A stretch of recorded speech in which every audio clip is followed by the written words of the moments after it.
Hi, I'm Laurie Dobson, and this is Island Update.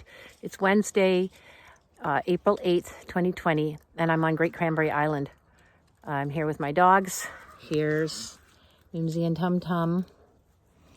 Happy to be out and about, especially Tum Tum, who had an issue with her hip. She's dachshund, but she seems fine now, and they're smelling things.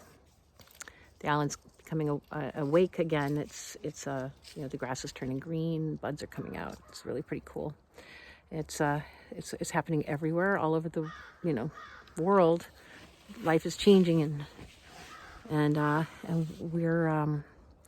we're kind of frozen in this weird sort of limbo, with a chance to think about what's going on and think about what's really important and think about the things we value and our beliefs. This is especially true because it's Easter week for me, and it's Wednesday, so tomorrow's Maundy Thursday, there's Good Friday, there's Saturday, and then there's Easter.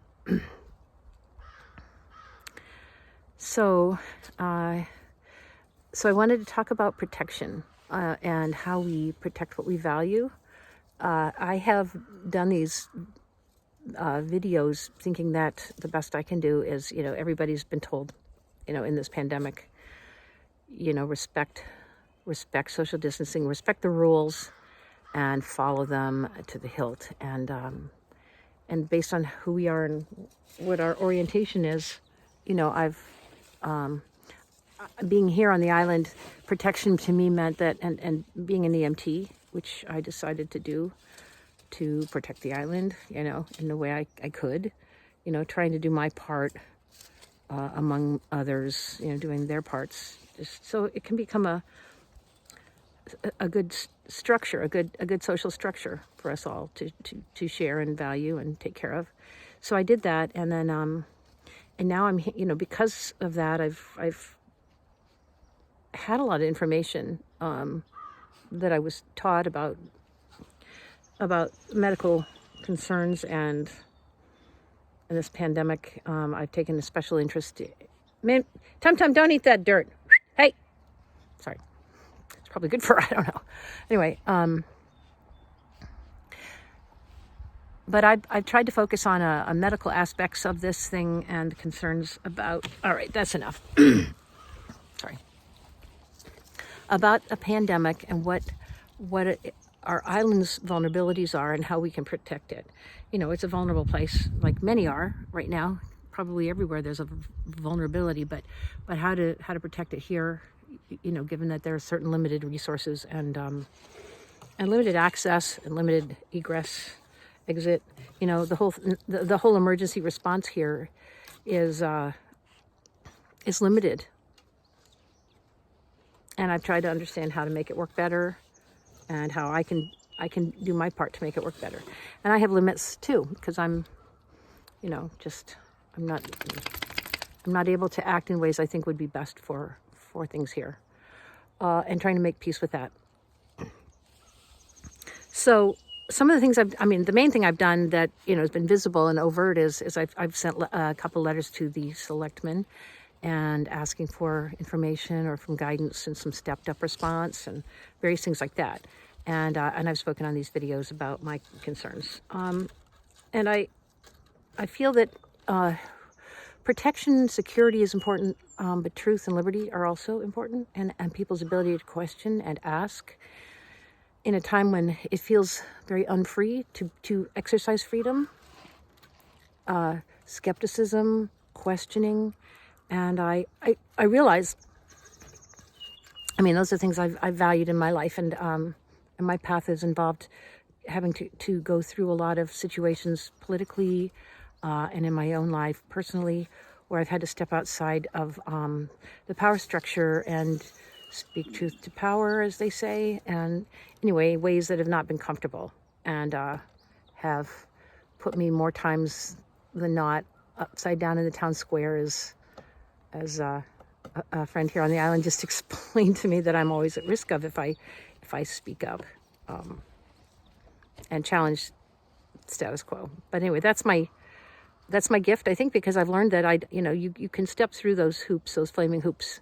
And if you don't get corrupted in the process and you don't let yourself be silenced by fear that, you can't have your own voice and you're subservient, you're a slave. And we're not meant to live our lives as slaves. So, right now it kind of feels like we're all slaves to this fear around this pandemic and its response.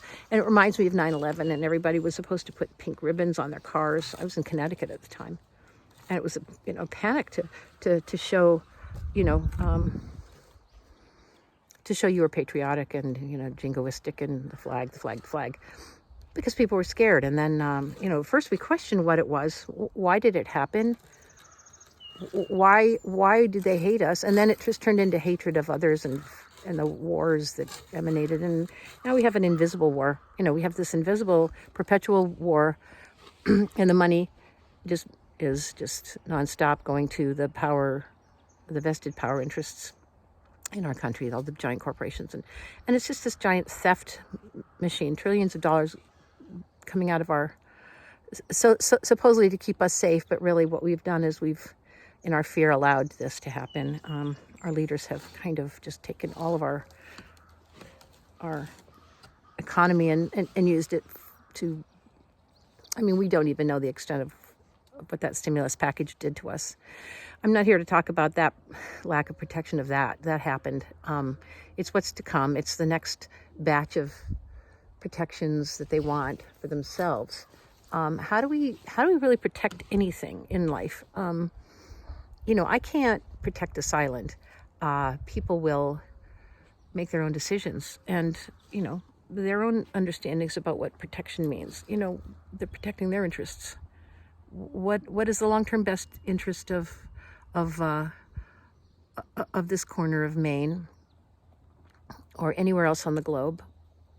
If we fall prey to the fears that hold us in place and dictate our moves, what about how we protect our ideas around how we've always done things? Around here, one of those,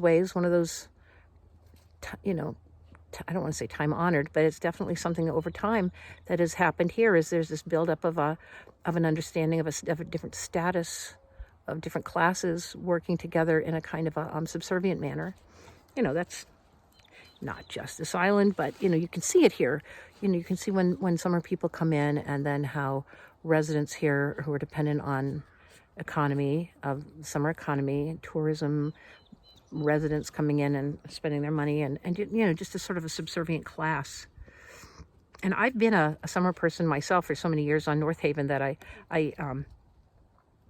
just don't fall easily into the subservience of the year-round population. And, I'm just supposed to feel less equal to people because they're coming from away and they have expendable income.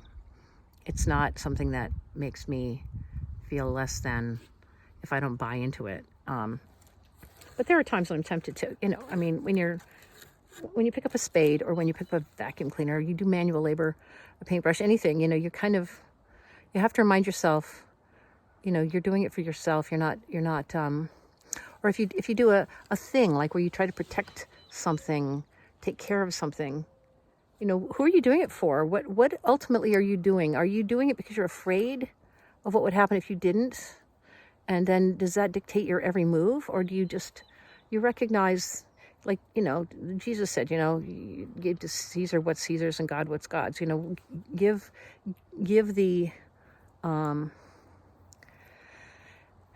over to the powers that be what is needed to live, but don't hand over your soul, your own individual soul.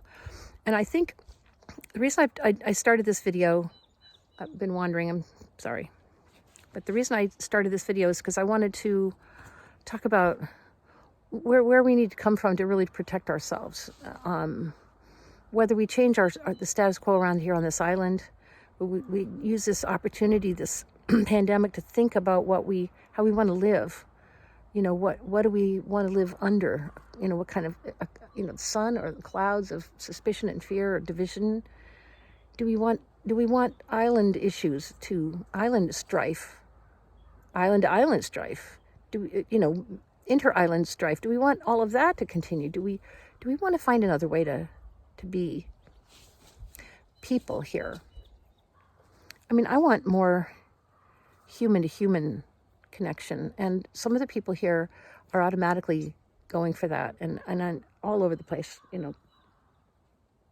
whether they're here or they're not here from away, that are coming here eventually. But there are ways to work with each other that don't create further division and further fear-based thinking.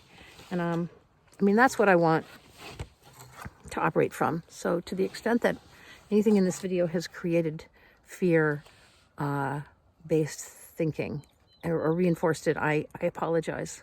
I'm trying to explore questions I have. I have questions about this whole pandemic, and they're pretty deep, based on things I've heard that don't seem to be corresponding to the realities that people are facing on the ground, in these hospitals, and the lack of information. And it's frustrating to see the way this has been conducted.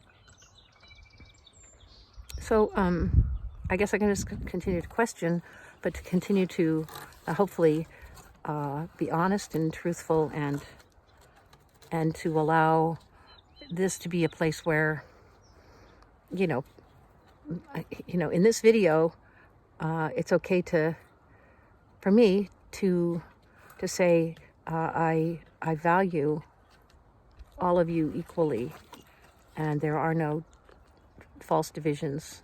They're all false. All the divisions that we've set and put in place. It's Mimsy, little Mimsy, just a good girl. We all matter equally, and that has to find a way to play out in this world. And I'm here to support that. Have a great day.